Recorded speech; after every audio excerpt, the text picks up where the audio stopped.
Hi friends, स्वागत है फिर से एक बार आपके प्यारे चैनल स्मार्ट टीचिंग क्लासेस पर। आज हम लोग लेंस किसे कहते हैं, लेंस कितने प्रकार के होते हैं, लेंस की क्षमता क्या होती है और लेंस के लिए रेखीय आवर्धन क्या होता है, इन सब के बारे में डिटेल से चर्चा करेंगे। तो आप लोगों ने अगर इस चैनल को अभी तक सब्सक्राइब नहीं किया है तो जल्द से जल्द सब्सक्राइब कर लें। क्लास 9th 10th 11th 12 इन सभी क्लासों का मैथ सॉल्यूशन आपको इसी क्लास यानी इसी यूट्यूब चैनल पर मिलने वाला है। और यदि आप लोगों ने अभी तक इसे सब्सक्राइब नहीं किया तो जल्द से जल्द सब्सक्राइब कर लें। और आप लोगों के कहने पर आप लोगों ने यदि सपोर्ट किया तो फिर आपको फिज़िक्स भी अच्छे से पढ़ाई जाएगी, जैसे कि अभी आप लोग देख सकते हैं हम जैसा पढ़ा रहे हैं। यदि आपने अभी तक हमारे पिछले वीडियोज़ नहीं देखे हैं तो आप लोग डिस्क्रिप्शन में दिए गए लिंक से देख सकते हैं और प्लेलिस्ट पर जाके आप लोग सभी वीडियो देख सकते हैं। आपके लिए बहुत ही हेल्पफुल होने वाले हैं यदि आप लोग क्लास 10th में पढ़ते हैं तो आइए बात करते हैं लेंस किसे कहते हैं और लेंस कितने प्रकार के होते हैं। तो आपकी हेडिंग है लेंस। लेंस क्या होते हैं? तो लेंस होते हैं दो गोलीय पृष्ठों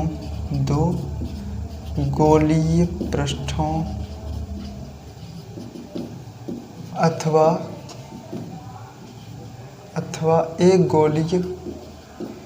एक गोलीय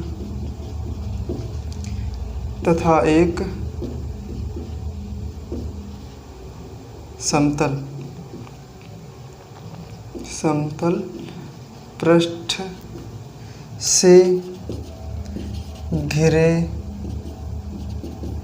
पारदर्शी माध्यम को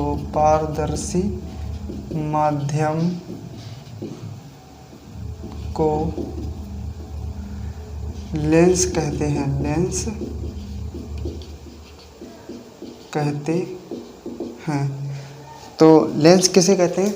दो गोली पृष्ठों अथवा एक गोली और एक समतल पृष्ठ से घिरे पारदर्शी माध्यम को लेंस कहते हैं। तो एक गोली और एक समतल तथा या और कुछ भी लिख सकते हैं आप लोग। तो ये दो प्रकार के होते हैं। ये दो प्रकार के होते हैं। नंबर एक होता है उत्तल लेंस। नंबर 2 अवतल लेंस। तो उत्तल लेंस क्या होता है? उत्तल लेंस कहीं उत्तल लेंस को द्विउत्तल लेंस भी कहते हैं। तो इसका जो आप लोग चित्र बना सकते हैं वो होता है ऐसा कुछ। तो ऐसा कुछ इसका चित्र बनता है। ये होता है उत्तल लेंस।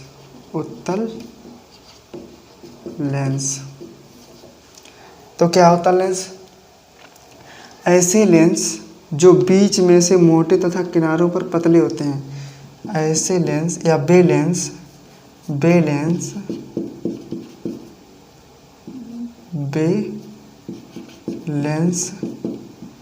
जो बीच में मोटे तथा किनारों पर पतले होते हैं उत्तल लेंस कहलाते हैं।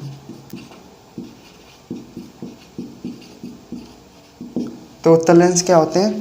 वे लेंस जो बीच में से मोटे तथा किनारों पर पतले होते हैं उत्तल लेंस कहलाते हैं। लेंस किसे कहते हैं? अब देखो आप लोग क्या है, दो गोलीय पृष्ठों। तो देखो इसमें एक और दो गोलीय पृष्ठ हैं अथवा एक गोली तथा एक समतल। कुछ ऐसे भी होते हैं जैसे उसे कहते हैं ऐसे समतलावतल या समतलोत्तल। एक समतल तथा एक गोली तथा एक समतल। जैसे एक समतल हो गया ये वाला पृष्ठ, ये समतल हो गया, ठीक है, और एक गोली हो गया तो इसे कहते हैं समतलोत्तल। तो ये हो गया समतल भी हो गया और उत्तल भी हो गया। तो ये इसी प्रकार क्या होता है, दो गोली पृष्ठों, इसमें जैसे दो गोली पृष्ठों अथवा एक गोली, जैसे एक गोली तथा एक समतल तथा एक ये वाला समतल पृष्ठ से घिरे पारदर्शी माध्यम को, माध्यम कैसा होना चाहिए? पारदर्शी। लेंस कहते हैं। लेंस दो प्रकार के होते हैं, उत्तल लेंस, बे लेंस जो बीच में से मोटे तथा किनारों पर पतले होते हैं, उत्तल लेंस कहलाते हैं। और दूसरा होता है अवतल लेंस। अवतल लेंस वे लेंस जो बीच में पतले तथा किनारों पर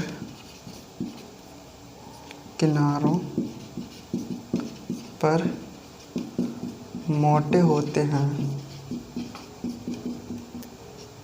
अवतल लेंस कहलाते हैं। अवतल लेंस कहलाते हैं। जैसे ये हो गया समतलोत्तल यानी समतल और उत्तल, और एक होता है अवतल। अवतल लेंस कुछ ऐसा बनता है।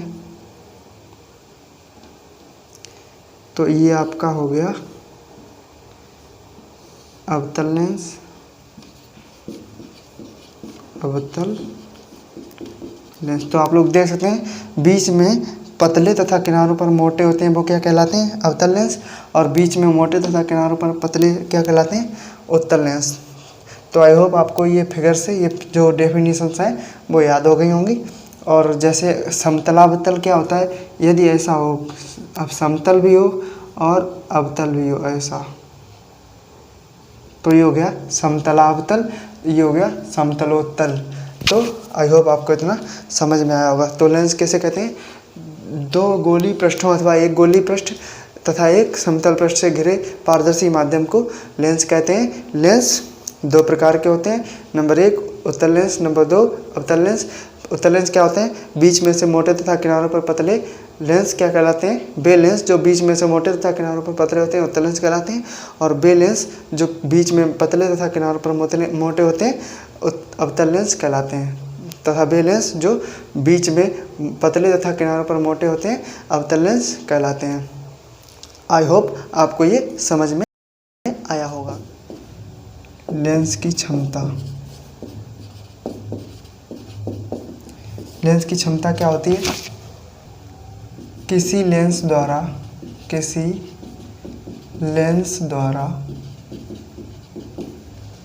प्रकाश किरणों को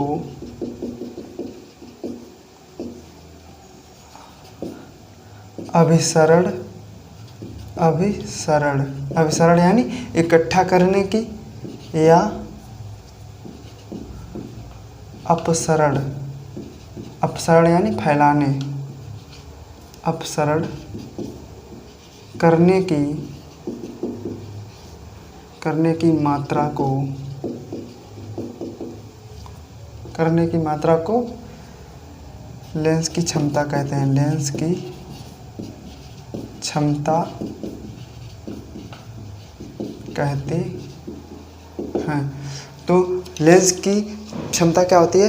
प्रकाश किरणों को, क्या है, किसी लेंस द्वारा प्रकाश किरणों को अभिसरण यानी इकट्ठा करने की। जैसे कोई भी प्रकाश किरणें ऐसे अगर इकट्ठी हो रही हैं एक ही स्थान पर, तो इस बिंदु पर अगर इकट्ठी हो रही हैं तो इसे क्या कहते हैं? अभिसरण। और यदि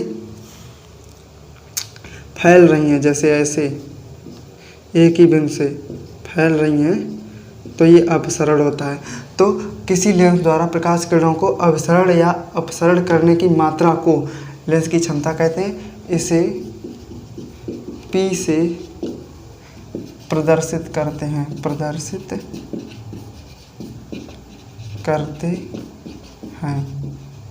इसे P से प्रदर्शित करते हैं। तो यदि किसी लेंस की फोकस दूरी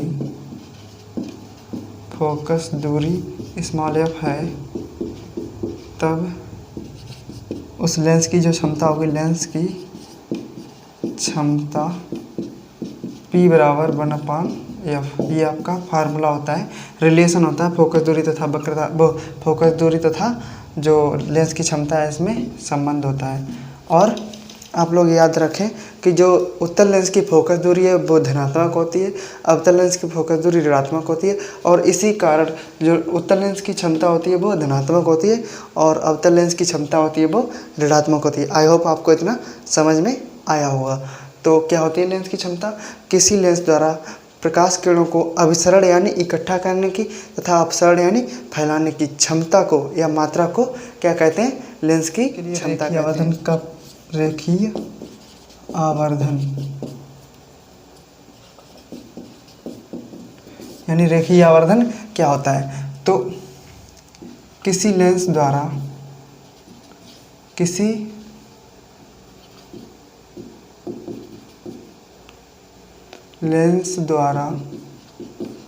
बने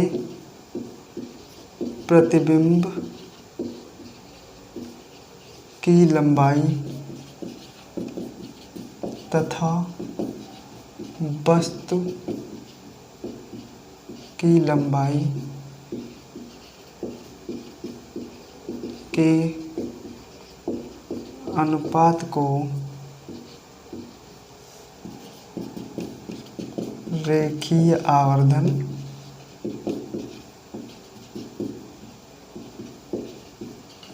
कहते हैं। क्या है रेखीय आवर्धन? किसी लेंस द्वारा बने प्रतिबिंब की लंबाई तथा वस्तु की लंबाई के अनुपात को रेखीय आवर्धन कहते हैं। और अगर दर्पण होता है तो दर्पण के लिए क्या होता है? किसी दर्पण द्वारा बने प्रतिबिंब की लंबाई तथा वस्तु की लंबाई के अनुपात को रेखीय आवर्धन कहते हैं। इसे स्मॉल m से प्रदर्शित करते हैं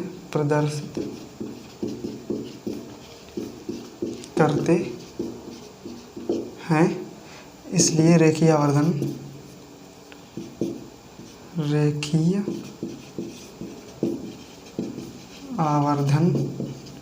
स्मॉल m बराबर रेखीय आवर्धन m बराबर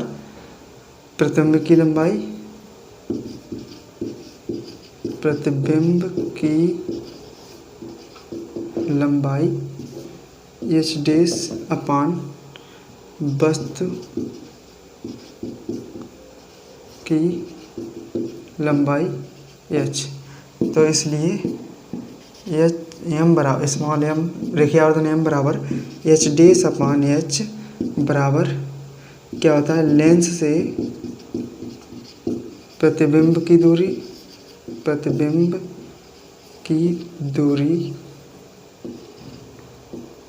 v अपान लेंस से वस्तु की दूरी u। तो इसलिए इसका फार्मूला होता है m equal to h dash upon h बराबर v अपान u। ये आपका, तो आई होप आपको इतना समझ में आया होगा। तो रेखीय आवर्धन कैसे कहते हैं? किसी लेंस द्वारा बने प्रतिबिंब की लंबाई तथा वस्तु की लंबाई के अनुपात को रेखीय आवर्धन कहते हैं। इसे स्मॉल m से प्रदर्शित करते हैं। और रेखीय आवर्धन जो m है इसके बराबर क्या होता है? प्रतिबिंब की लंबाई h डैश अपान वस्तु की लंबाई h। तो इस रेखीय आवर्धन m बराबर क्या होता है? h डैश अपान h बराबर जो वस्तु से प्रतिबिंब की दूरी है बटे वस्तु से लेंस से प्रतिबिंब की दूरी अपान लेंस से वस्तु की दूरी u। तो इसलिए h डैश क्या है? m बराबर h डैश अपान h बराबर v अपान u। ये केस का फार्मूला हो गया, ये आपके रेखीय आवर्धन का फार्मूला हो गया। तो आई होप आपको ये वीडियो बिल्कुल समझ में आया होगा। और यदि आपको ये अच्छे से समझ में आया तो इस वीडियो को लाइक शेयर करना बिल्कुल ना भूलें। तो आई होप आपको ये अच्छा लगा होगा। आप अपने फ्रेंड सर्कल में बिल्कुल भेजें, अपने क्लासमेट को बिल्कुल भेजें। और इसी प्रकार के और भी वीडियो देखने के लिए इस चैनल को अवश्य सब्सक्राइब करें। तो थैंक्स फॉर वॉचिंग।